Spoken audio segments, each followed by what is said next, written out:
Broadcasting from Orchard Park, New York, and Boca Raton, Florida, it's the Freight 360 podcast. From freight broker sales tips to sports talk, this podcast is all about helping you grow as a freight broker. We're your hosts, Nate Cross and Benjamin Kowalski. Let's talk freight. All right, welcome back for another episode of the Freight 360 podcast.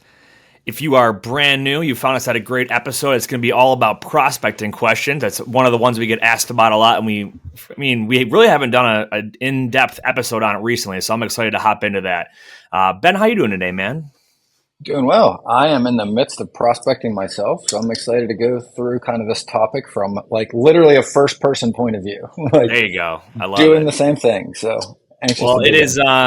If you're in the Northeast, you're probably feeling the same interesting smoke that I am here in Western New York. There's a lot of wildfires in Quebec and different parts of Canada that, based on like a low pressure system, it's pushing it down through like the Northeast. And there's literally advisories here that you're not supposed to be outside. They canceled like all the outdoor sporting events for kids at school and stuff like that. It just smells like a campfire outside. So we're hoping it'll clear up here soon, but never really had that. I never really experienced that before, the wildfire situation. So, but anyway, this episode is brought to you by Blue Book Services. Blue Book is the resource you need if you're transporting fresh produce. Their online database contains thousands of companies throughout the produce industry supply chain. You can easily search their database to generate new sales leads. Blue Book's credit ratings help you avoid companies with high credit risk, and their team can help resolve disputed loads. To learn more, go to producebluebook.com and click join today. That's producebluebook.com. All right. So before we get into everything today, we sent this out in our newsletter earlier this week, but there's a third-party survey going on. A company is looking to find out pain points and just some different things from the perspective of a freight broker. So definitely either go to the newsletter and click the link, or if you go to the show notes, it'll be right at the top. It's a link. You get a chance to win $1,000, and who can't use $1,000 in their pocket? So check it out. I took the survey myself, actually, but I would make sure that if I won, I would decline. So, but yeah, man. So sports. What do you know about Liv and PGA? And I'll fill in the blanks. Yeah, I mean, other than the headlines and just random people kind of mentioning it, I haven't had a moment to actually read through it. So I'm actually anxious to hear, how did it play out? I know they're merging. Yeah. Seems like Greg Norman's out. He's not going to be involved in it once the merger is. But other than that, that was all I saw. Yeah, so here's what I know. And again, we record earlier in the week than this releases, so there's going to be more information that comes out probably by the time this episode airs. But essentially, it seems, well, here's what's happening is they're merging. The PGA Tour and Live Golf are merging to create a combined organization, essentially. So it'll be headed by the current PGA leadership, but second in command will be one of the Live Golf folks, one of the Saudis. I think he's like right-hand man to the prince. So it's whoever's in charge of that public fund is who's going to be like second in command. That's what they're saying right now. But the big questions are, like, what about these guys that chose not to go over for this big payout? And what about the guys that did? And then they disclosed Tiger Woods. It was $800 million he turned down. And now he's going to be part of the joint venture here. And you know what I did see, as you were saying that, the one thing I saw, I was trying to read it before we got on air, was it said that a to-be-named company will basically, and it is jointly owned by, I guess, the Saudi fund and the PGA, all of the television rights will funnel into the to-be-named company, but it mentioned that the PGA will still retain basically oversight of all of the normal PGA Tour. So it doesn't appear as if anything in the PGA will change. It seemed as if basically the merger had more to do with splitting the television rights and bringing Live kind of together with them. Right. And they're going to do other events in addition to the PGA with everybody as opposed to separately. Yeah, that's some of what I saw too. And again, I think a lot of details will be ironed out. There's a lot of backlash though from certain folks. So, obviously there's people that are not fans of Live Golf because of, like, for political reasons, based on Saudi's involvement in or affiliations to things Human like rights, 9/11 everything. and Yeah. just human rights and things like that. And that's really what the big, the upset folks are looking at it from. But we'll see. I mean, really, the way I look at it is it's kind of like I almost feel like Liv strong-armed PGA, and after 2 years, they're like, we kind of just have to figure out a way to make this work. Otherwise, we're going to lose the best players that are out there, and we're going to have limited talent remaining, 10, 15 years down the road. And, Liv is going to become the new PGA as far as popularity. So by going into a merger, it sounds like they just kind of averted that potential disaster. So, but we'll see. Time will tell. Yeah. I don't have anything else for sports. Oh, actually, Josh Allen's going to be on the cover of Madden 24, I believe. I saw that came out. Oh, so nice. That's not good news, though. Madden curse, right? I know, that's the whole thing. They also officially broke ground on the Bills' new stadium this past week. And by that, I think they did nothing more than had a press conference. So, cool. Good stuff. News. So, as far as like rates and everything goes, I'm just going to read off a little summarized blurb here. So this comes through DAT's blog. The American Trucking Association's For-Hire Truck Tonnage Index, which is a key indicator of U.S. economic activity, reported a 1.7% decline in April, marking the longest year-over-year decrease since February 2021, which is, back in the pandemic, height of the pandemic days. Despite the broader economy showing resilience against an anticipated recession, the freight economy displays a contrasting trend with shrinking truck freight, particularly in the contract sector. On another front, spot rates have seen an increase across various locations, with load volumes decreasing post-Memorial Day, and dry van line haul rates show upward trends despite being lower than the previous year. So the takeaway here is the tonnage has gone down, and that's obviously just related to the economics around our country. But what's interesting is, and we talked about this a year ago, how the contract and the spot rates have been flipped. They're getting closer together. Not like super close right now, but they're shortening. You're basically seeing that gap shrink a little bit from where it's been recently. So, which is kind of what we expected to happen a while ago. But. And to be honest, I was talking this article with a few people this week. And the other thing about this is during the pandemic, you had a huge increase in the amount of goods purchased by Americans and around the world. Like, we didn't spend money on services. We didn't go to concerts. We didn't go to restaurants. We bought more things, more TVs, more renovations for your house, redo the deck, remodel your bathroom. You're stuck in your house. We bought more stuff. Well, way more stuff than we normally do, because also the savings rate was higher because people weren't driving around and spending money on things they normally did. So more of that money was saved and spent for things. Well, when I really kind of thought about it after I saw this article, I'm like, this kind of makes sense, right? Like, if you just think about an individual home, if you bought a bunch of TVs and all new computers and remodeled your whole house, there's not a lot of shit you got to buy this year. Like, you've kind of done everything. And it makes a lot of sense because, like, there's a certain percentage of people that remodel their homes, I'm sure, every year, and buy new homes and do all of this stuff and buy new TVs and computers. Well, when you increase all that over a short amount of time and you buy a lot more of it, in the future, you're probably going to have a little bit less until everything kind of normalizes. Yeah. So not only is the economy down a little bit, but also we bought a lot of these things, remodeled a lot of things, did a lot of that, saw these huge spikes. Now I think we're going back to more normalcy. That's a good thing that it's happening. Again, yes, I wish there was more freight moving through the market. I think that would help. But also at the end of the day, like, the economy is the thing that's moving, right? Yeah. Transportation, we're price takers, not makers, right? Like, you don't buy trucking services or ship something until you sell the good. Exactly. So it always trails the purchase of goods. So I don't think it's bad news. I think it's kind of what we would have expected and needed to happen anyway. Yeah, exactly. So we'll see. Right. Well, let's time will tell. DAT and we'll get into it. Tired of struggling to find accurate rates and the right carriers for your freight? With DAT1, you can access more than 500 million posted loads and trucks every year. That's 3 times more capacity than any other load board. Plus, their integrated freight management system makes it easy to cover loads 24/7.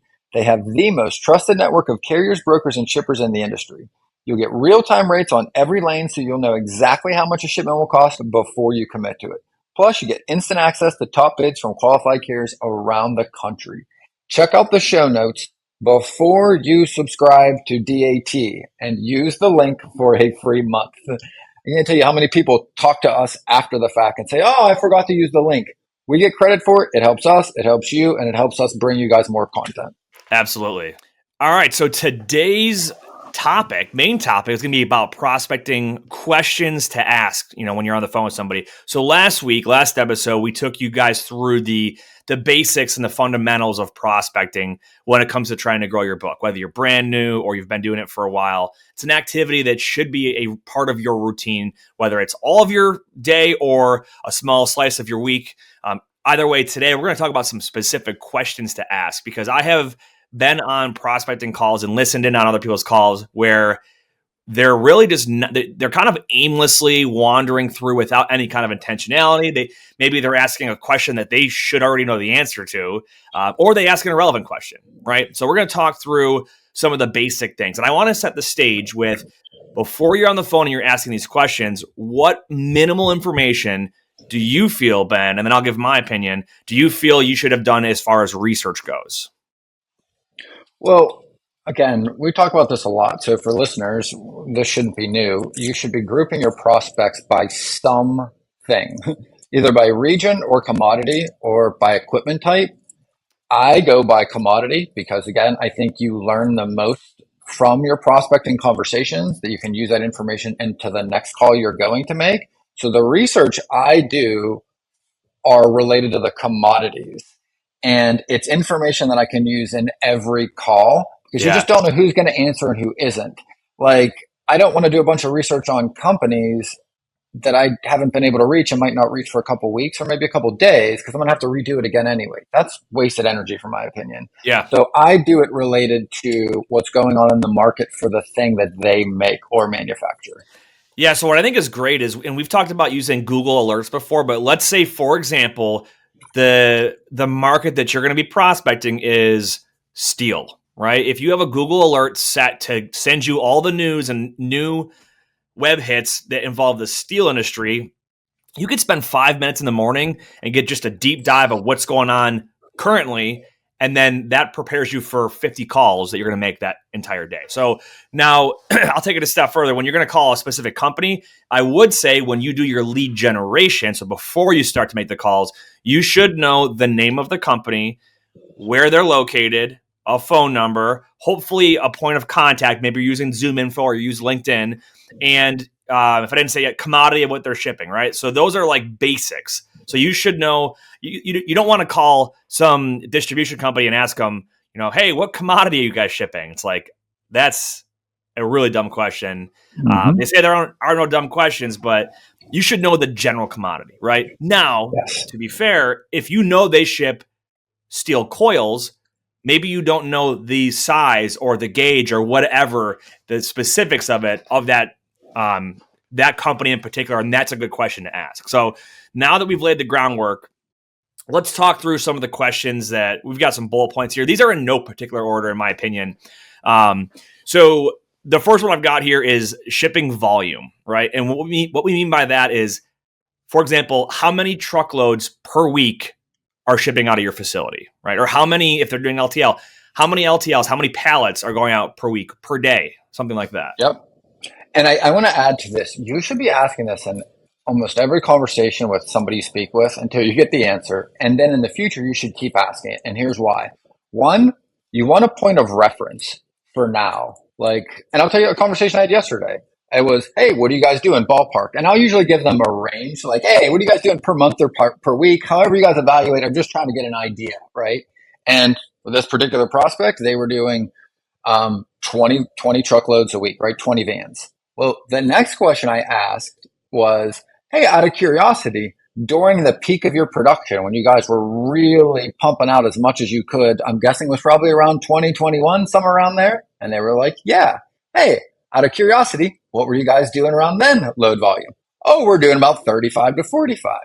Okay, well, now I've got two reference points, at a low point in the market and at a high point in the market. So likely, as the market moves in the future, if I keep asking this question every couple of weeks, if that number's moving closer to the top one, that's likely good news for opportunities, right?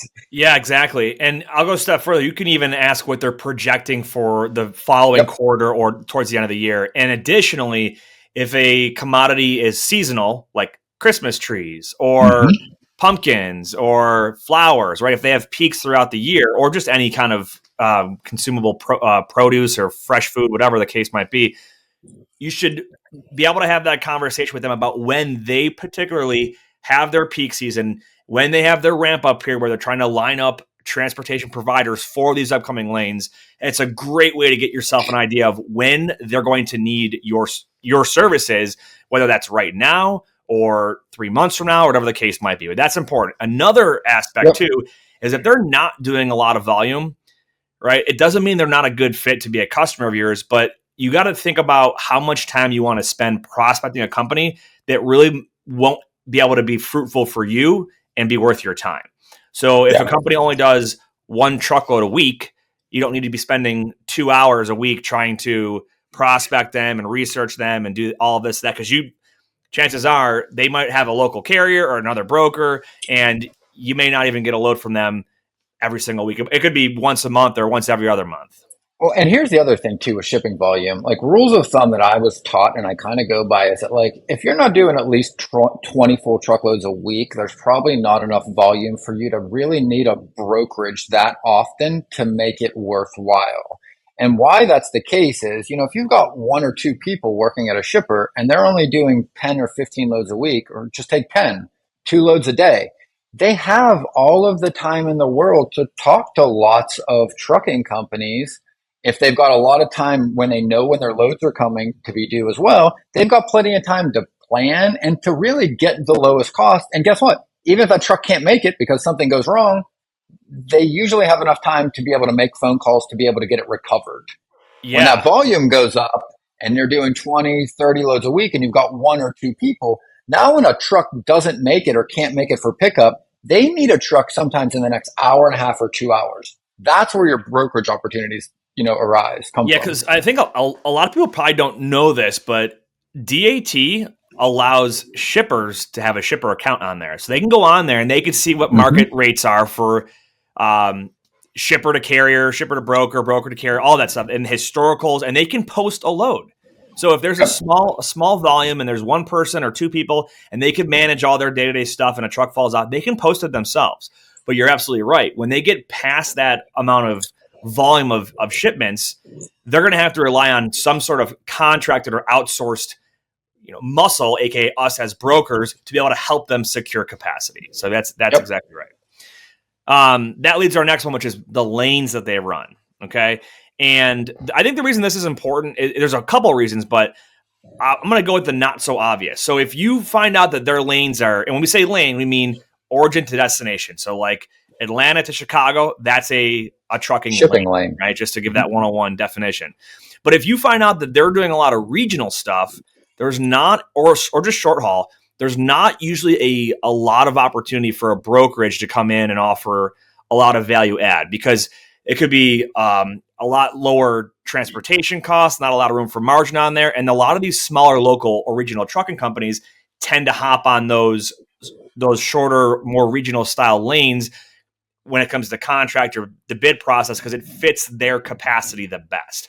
And then when you get to some of the more mid to long haul stuff, that's a lot of times where us as brokers can come in and help secure and offer access to capacity in the market.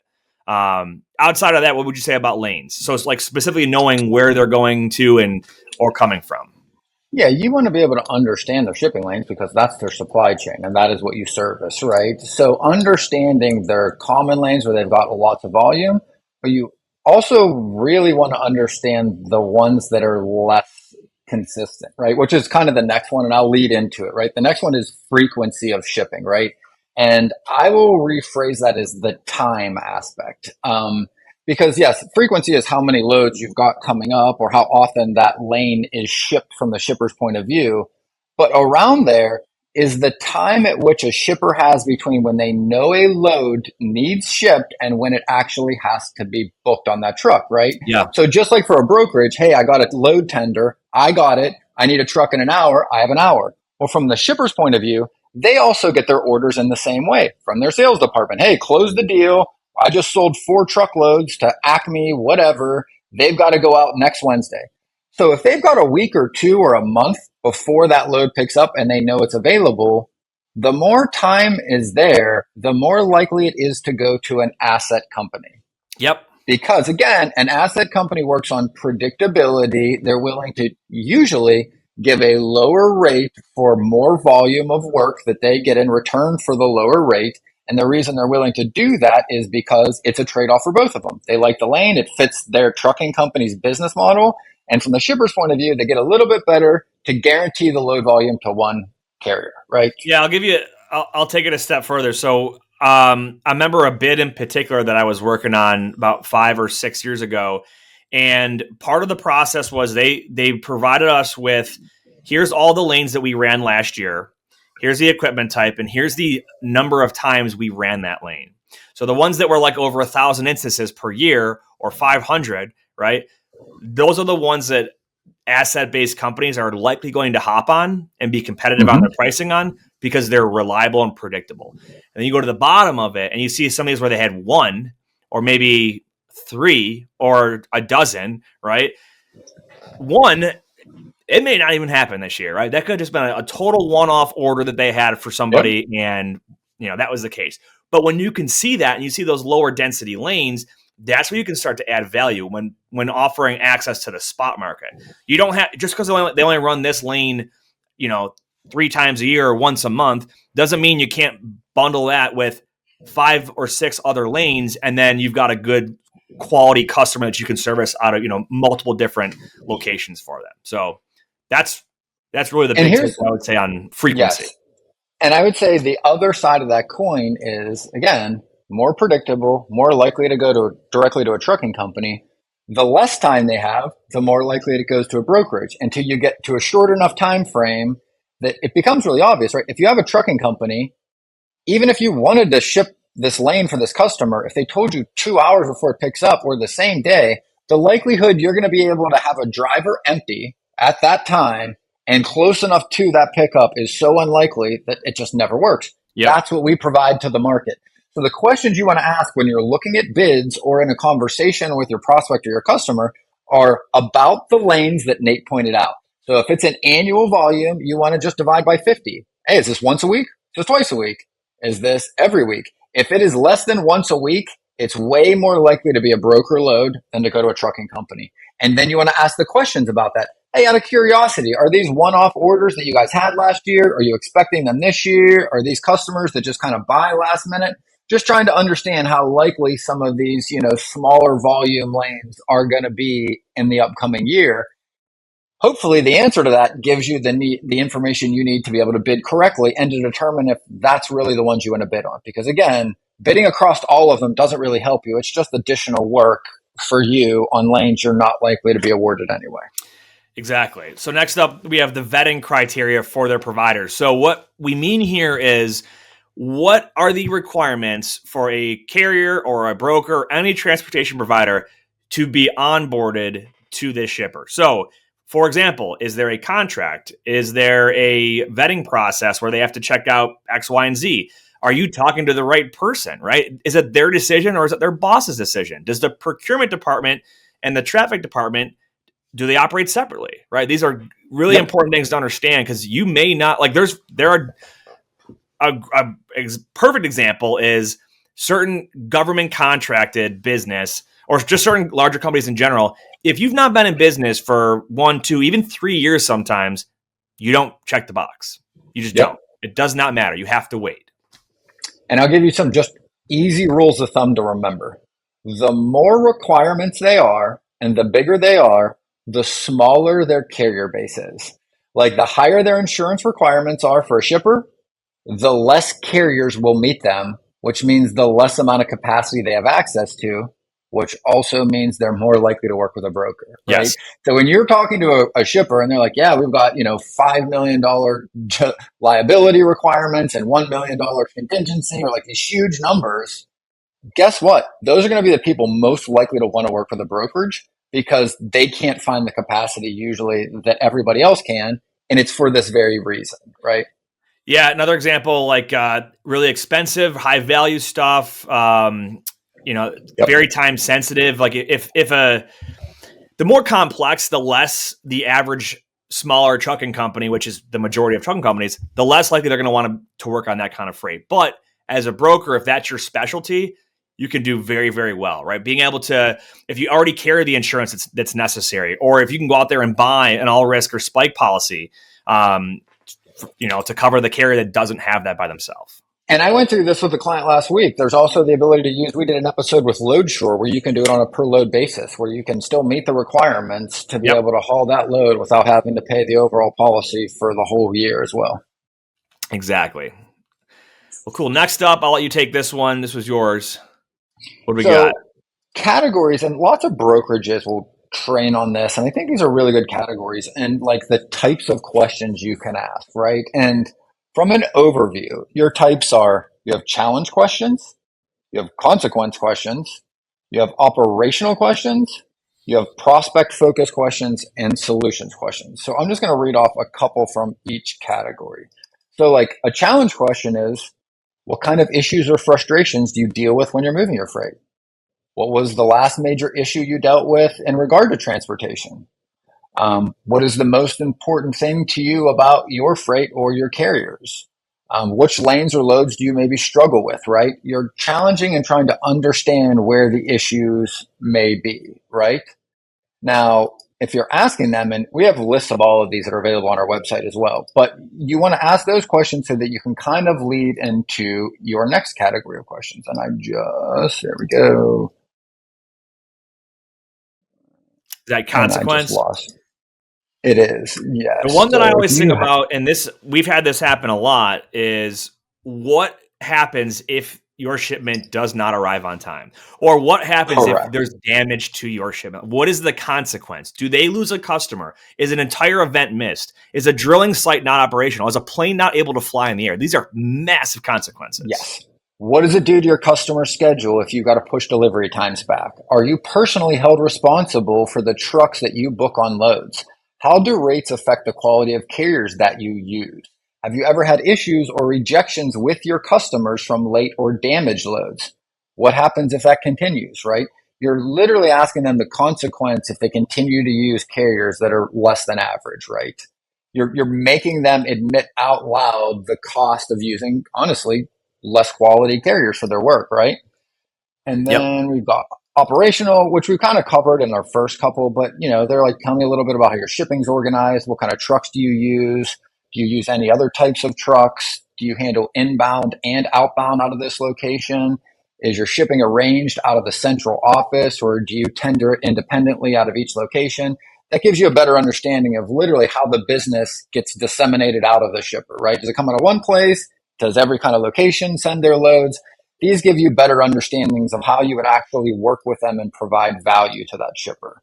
And prospect focus are pretty straightforward. These are the ones where if you've talked to this prospect once or twice, now you do a little bit of research on their company. Go a little bit, dive a little deeper because they're way likely to pick up the phone the next time you talk to them. You've got a little rapport. Now maybe you look around for some news articles related to that company. Have they made any recent announcements? Have they announced a new plant they're going to build? Have they opened a new location? Are they planning an expansion? Or is it the opposite?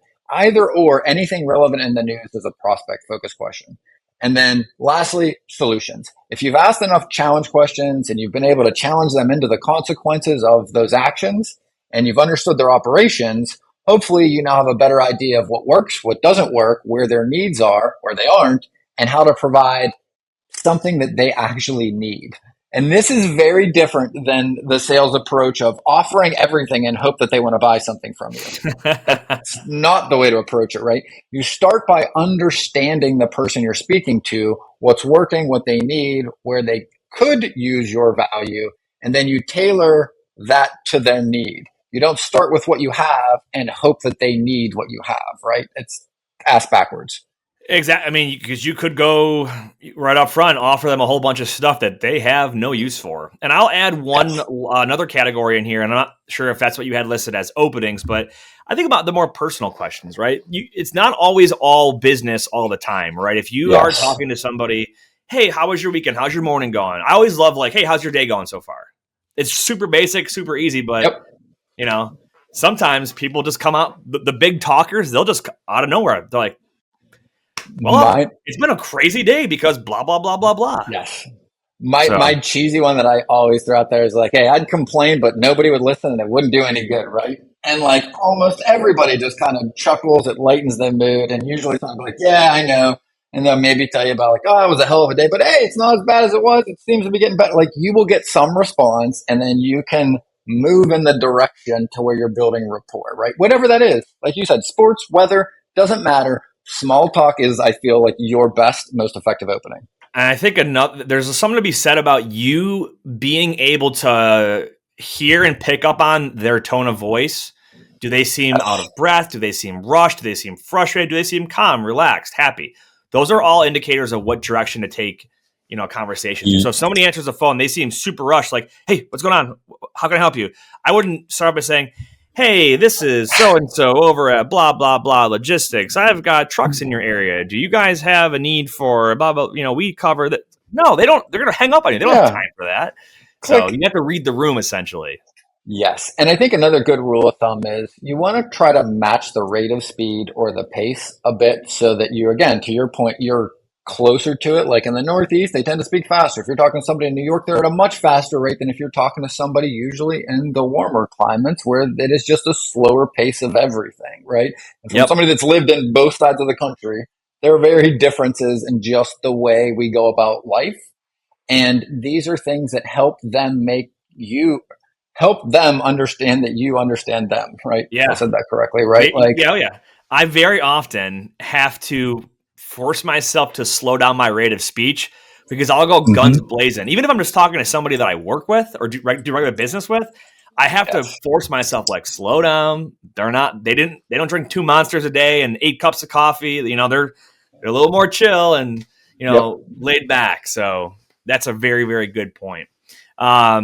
Next up, we've got communication expectations. And what I mean on this is a little bit more detailed. So if you're talking about specifics of their loads and the shipments and the lanes, things like, do you guys require, when do they require updates? Do they want just, hey, verify that's been picked up and delivered? Do they want GPS enabled? Do they want hourly updates? How urgent or important is this? I've seen customers that they have a very important small shipment that has to get to a very important event, and they want either live tracking or they want hourly updates sent to them via text or email from whatever tracking provider that is of their choice that you can offer them. And then you have ones that are like, we don't need much update at all. It's all pretty routine stuff. So those are some of the things that I would point out. But also, when I say, go ahead, before I move on. I wanted to add, the same thing to that. Like, you should always be asking your customers the type of communication they prefer. Because again, one customer might want, to your point, like updates constantly all day, whether they're email or over the phone. And to another company, that could be an irritant, right? Yeah. Like, it's just gumming up their inbox. They can't see the other work they're doing because there's constant updates. So you do want to make sure you're asking this all of the time. Yeah. It could be, these busy companies, they could basically, they're there when it's picked up a lot of times. And it could be like, hey, just let me know when it's delivered and if any issues pop up along the way, such as it's going to be late, they got in an accident, possible claim, fill in the blank. So good point. The other expectation for communication is, before you get off of a call, it's good to have set an expectation with them of when your next conversation will be and what the format or context will be like. Are you going to send them an email about X, Y, and Z that you discussed? Are you going to call them back regarding pricing on whatever you discussed, right? Have something communicated and have an expectation clearly set on whenever that next conversation is and what it's going to be about. Because if you just have a good call and thanks for your time, have a good one, that's it. You don't have any follow-up expected on it. No reason to call them back. You're just going to call back, touch base at some point. No, have a reason and an expectation set so they know to expect your call or your email or whatever it is. Yep. Also, kind of leads into our next one. How do they handle certain issues, right? So, for example, if a load is late or if there's an accident or there's a claim or damage or whatever the case might be, if there's any kind of accessorial like detention, layover, tow news, driver assist, right? Do they have a pricing schedule that's predetermined for all of this stuff? What about truck order not used? Do they pay that? Mm-hmm. If they do, what's the cutoff of, from time of cancellation, right? These are all things that you should understand, because you're going to have to reiterate a lot of this to the carriers that you're trying to contract. Anything I missed Absolutely. on those ones? There's probably a bunch, but No, but you should go through all of the accessorials as a matter of practice every time you're going to work on a load, so that you understand what that shipper's protocols are, because it's your job to basically do the same thing as them for them, right? yeah, another one too I just thought of is, it's not as common as I think it used to be, but if there's a fuel surcharge that's factored into their rate, you want to make sure that you understand what their fuel charge schedule and rate, like their chart of all their rates. What does it look like? Because I've had people that the customer provided, hey, if national diesel prices are between this and this, here's our fuel surcharge.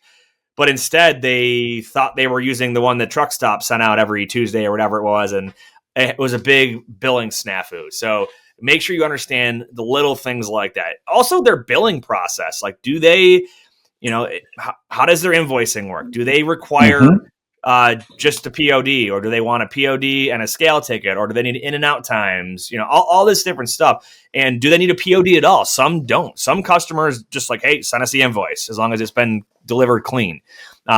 Is there a third party billing system or company that handles all of this, so it's not just a standard email invoice or paper invoice that gets sent to them? These are very important things, and if you don't have those conversations, it can lead to headaches with your accounting team or yourself if you're also the accountant for your own brokerage, and then you have payment delays, and that really, really hinders your cash flow. All right, another one on this list is, what is their priority, right? And we've talked about this, the whole rate versus date, right? So talk us through that, Ben, when it comes to what's most important to a customer.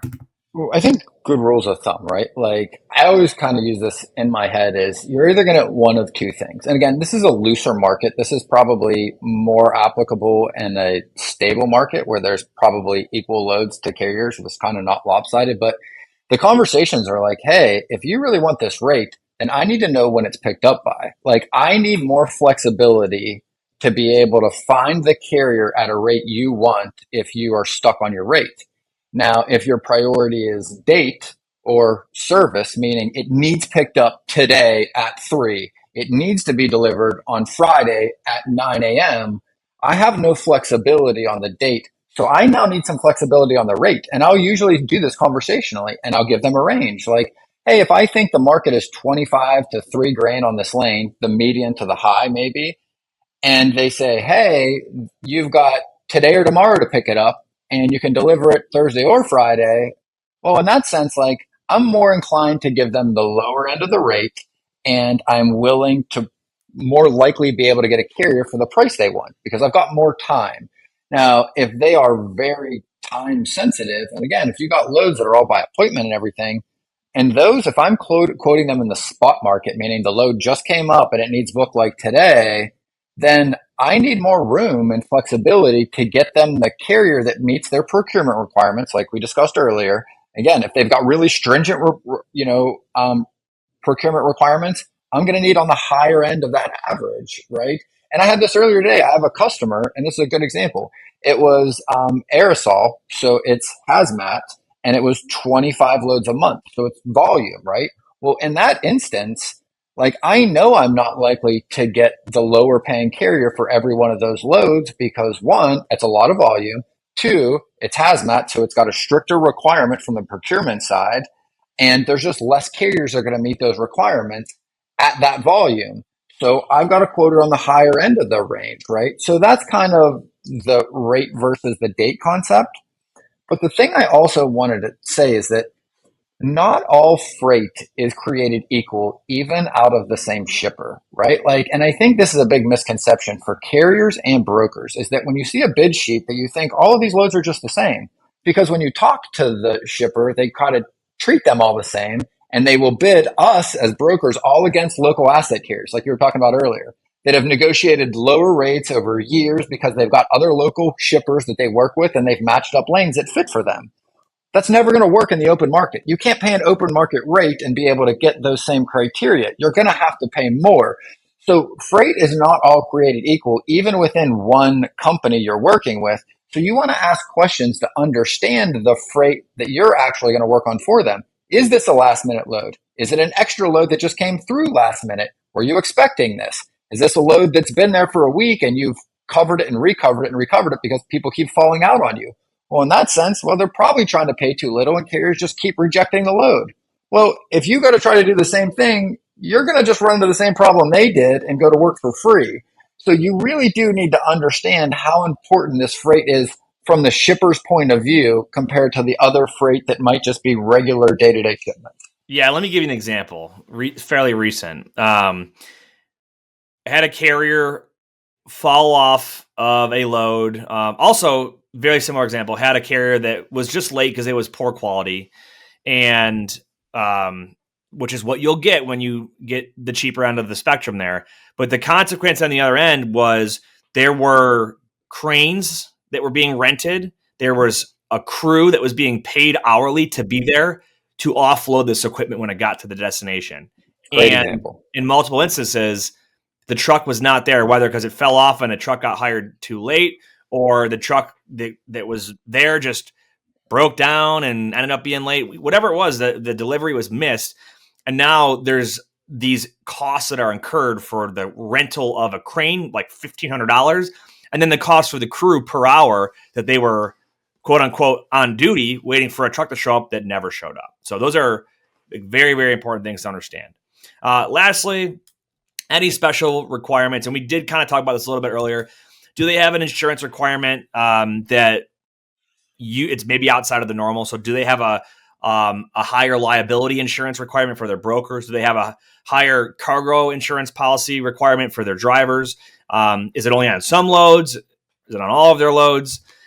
Things like that. And then I wrote down here too, team drivers. So I dealt with one of these also this week where a driver showed up over 24 hours late, and it was told that they needed to be a team and they had to be there by this time. And along the way, the dispatcher sending updates. They got stuck or they got caught up in traffic, and then yada, yada. Next thing you know, they show up over a day late, and it was not a team. It was one driver, right? Mm-hmm. That will cost you. So Not a very good look for really anybody involved in that. And it really upsets the customer. So good stuff. Absolutely. Just shout out to our boys over at Lane. Yeah. Are you looking to take your freight brokerage or agency to the next level? Look no further than Lean Solutions Group. They are industry leaders in nearshore staffing for logistics companies with offices located in South America, Mexico, and the Philippines. They offer a wide range of exciting positions, including freight broker back office operations, accounting, tech and web development, business development, marketing, customer service, and more. Don't miss out on the opportunity to work with the best in the business. Visit their website at www.leangroup.com to learn more about the exciting solutions they have to offer your brokerage or agency. Got some Q&A here. Let's see. First of all, how do I get my MC number through the FMCSA? Well, I would highly recommend. We've got like videos and blogs and detailed conversations on this, but to break it down to you kind of in a nutshell, Barney style, there's a registration system on their website. If you just Google FMCSA Freight Broker Authority, there is an online system you'll go through, pay your registration fee, enter all your information in there, and it'll walk you right through it. But essentially, the three main things they're going to do is apply for your authority. You're going to get your bond or have a broker trust fund. And the third one is to have your process agents. So again, check out some other content on that on our website or YouTube, but it's a fairly simple process, I would say. Haven't heard too many people complain about it. We were actually, when I was down in Florida with you, we were helping a guy on the phone talk through all the stuff he had to do. So, next one. When posting a load, should I communicate by phone, email, or both? What do you think, Ben? It depends what you're trying to do. It's definitely both. I think there are instances where email is more effective. I think if you've got back to a few earlier questions, right? If you've got no special requirements. If you have low procurement, requirements, it's a run of the mill load that doesn't require anything out of the ordinary, and you're paying right around average market rate. I think email's pretty sufficient to be able to get that done. You're going to get a lot of responses right now based on where the market is. Now, on the other hand, if you've got a higher priority load with lots of special requirements, I would absolutely do those over the phone. And I want not only to ask these, I'm going to ask them again before they pick up the load, right? I'm going to go through these, make sure I verify them. I'm likely going to talk to the driver if I can as well to verify that the same thing happened. Because the thing I'm trying to prevent is exactly what you just described. The guy showing up a day late without one driver and the wrong piece of equipment, and a customer going, I told you how important this was. This needed to go. And you, just because the perception from the customer will be that you just didn't give a shit. That's what's going to happen. If you don't get on the phone and verify, and something happens, that's on you, the broker, not the truck. So I don't have an issue with email for the initial contact showing interest. Cause I mean, it's like Selectus, for example, the load board that's really big for like a Hot Shots and Expedite, it's their email only as far as you don't have a phone number posted. But like, for example, DAT, Truck Stop, Selectus, whatever you're using, I don't mind email for the first contact, but it's really important to be on the phone and get a lot of good information, in my opinion. Like, for example, trade show freight, right? I can think of a specific time when it was important to spend 5 minutes on the phone with this carrier to make sure they knew what time the driver had to be at this place in New York City, where the trucks had to park to be offloaded specifically for that trade show. All that important stuff. Same thing with some military of these multi-pick or multi-drop loads, right? Where they've got a very small window of time to drop part of the load along the way before they get to the final destination. So they can plan their breaks and everything around that, kind of figure out what the driver's hours look like. Do they have to do a reset during this? Can they make all the delivery times?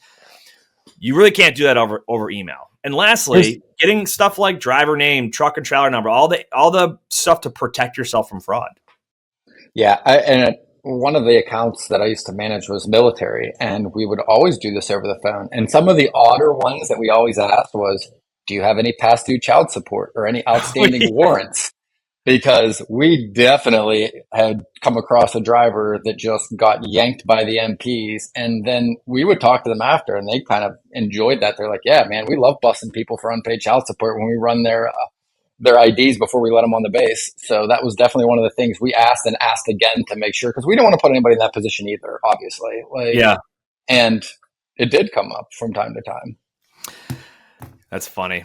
All right, this last one, it's kind of goofy, but I threw it in here for fun to talk about. Somebody asked, is it better to resign from my brokerage or get fired? So I pulled this one from Reddit, actually, because I wanted something a little off the wall. So there's no context to it, but my guess is that they're wondering, like, they're not very good at it or they don't enjoy it. So should they just quit or keep working there until they get fired? Well, I'd probably resign would be my answer. Yeah. It would be pretty funny though to see if, like, I saw some of the responses to the question were like, basically like screw up as much as you can until they fire you, and it'll be funny to watch everything implode. But I would not recommend that. So no, I think if your mind and your ego and your heart are not in it anymore, your body, you should not physically be there anymore either. Like, let your body follow where your heart went. Agreed. I've also heard this question asked as it relates to non-competes. Like, hey, if I want to go get a job somewhere else, am I not subject to my non-compete if they fire me? And I'm not an attorney, but from what I recall, like, either or does not get you out of the non-compete, whether you're fired or you quit. I can tell you from personal experience, it does not matter. Yeah.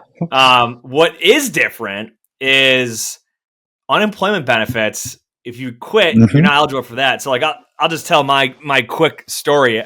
I had intended to resign from a previous company, and before I could resign, I was effectively terminated by new ownership. They didn't like that I had discussed going to a competing company. And by them terminating me, technically, I was eligible for unemployment benefits. And it just happened to be right at the beginning of the pandemic, March 2020. So I had a few months gap between then and when I started the new job. So that's really when I spent a whole lot of time doing a lot of the Freight 360 podcast stuff and really kicking it off, because I was getting paid to sit home and my previous company was footing the bill through unemployment benefits because they chose to escort me out of the building instead of just accepting my resignation, which is pretty. Many thanks. Yeah. I, as the beneficiary, am greatly appreciative of the way they handle it. Yes. Yep. So good stuff. Good conversation. Good episode. Just want to, reiterate that survey. Check the first thing listed in the show notes or YouTube description. It's a survey chance to win $1,000. Won't take you long. 5 minutes, 10 minutes. It's completely confidential. Your information will not be sold to anybody. They're not going to know your name or brokerage or any of that stuff. It's all 100% confidential. So, and continue to share us with your friends in the industry and subscribe, share, comment. If you're going to use an affiliate product or service, definitely use the link that we provide in the show notes for our recommended products. It helps us out. This is not free to us. It takes our time and a little bit of money. So help your boys out there.